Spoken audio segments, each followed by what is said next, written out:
Galnet News Digest, 25th of April 3305. We read the news so you don't have to. In this week's news, the ghost in the cart. Aegis buddies up with Guardian Tech Wizard. Keeping it in the family.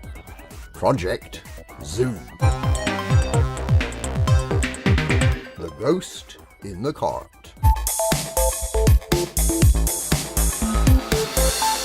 Commanders throughout the galaxy have been reporting unexplained ship malfunctions this week. Problems include modules randomly changing power priority, so you can never be sure if it's your AFMU or your thrusters that are going to lose power when you deploy your hardpoints.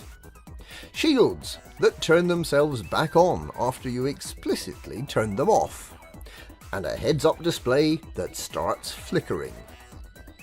Ship manufacturers working together have come up with the theory that these problems may all be linked to the use of drag munition enhanced weaponry, and that other less common effects may include the inability to boost, the ship's display randomly switching to mirror image, and the yaw and pitch controls becoming reversed, as well as random power-ups that make the ship move at 3 times normal speed.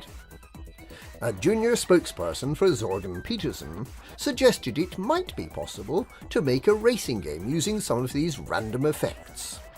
However, the Pilots Federation has insisted that the faulty software be withdrawn, pending a fix. Aegis buddies up with Guardian Tech Wizard.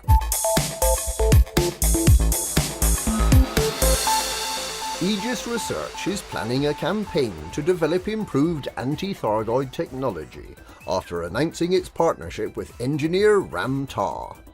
The Bridging the Gap initiative will seek to retrieve further key information about the technology of the extinct Guardian race to allow Tar to design better weaponry, which Aegis can then manufacture for distribution through technology brokers. It is believed that Aegis may be seeking to charter a megaship to allow key Guardian sites to be visited by as many archaeologists of technology as possible. Lilith Galloway of Aegis was keen to emphasise that existing weaponry and technology, such as the Guardian fighters, will still be available through their current channels, while Ramtar declared himself delighted with the investment money he's received from Aegis. Keeping it in the family.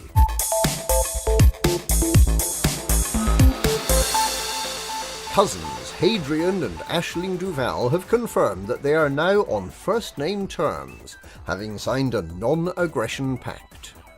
They're now getting to know each other a bit better before deciding whether they should become allies. Aisling has apparently asked Hadrian to consider carefully whether it's really necessary to march his remaining troops through the streets of Paresa quite so often, and whether he might like to reconsider his isolationist stance. But she's completely with him on the overthrowing that old windbag Arissa bit. What we really need in the Empire right now is a bit of good old-fashioned civil war. Project Zoo.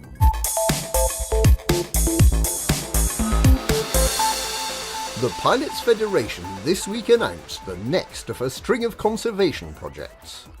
Working closely with the Federation, its aim is to preserve Earth's ancient history for future generations to enjoy. It has already worked on Project Jawbone to preserve prehistoric dinosaurs, and Project Vomit, which preserves an entire amusement park.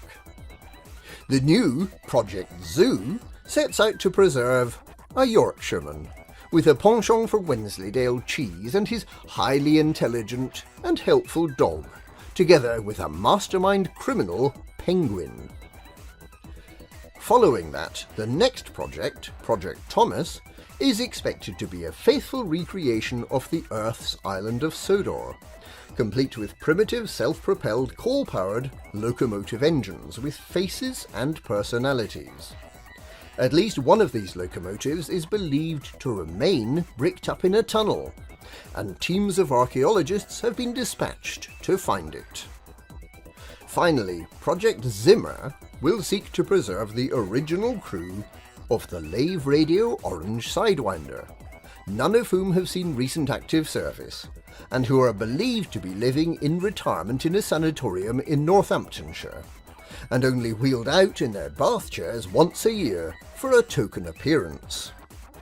The project will replace the original crew members with exact robotic simulacra, identical in every respect except for one.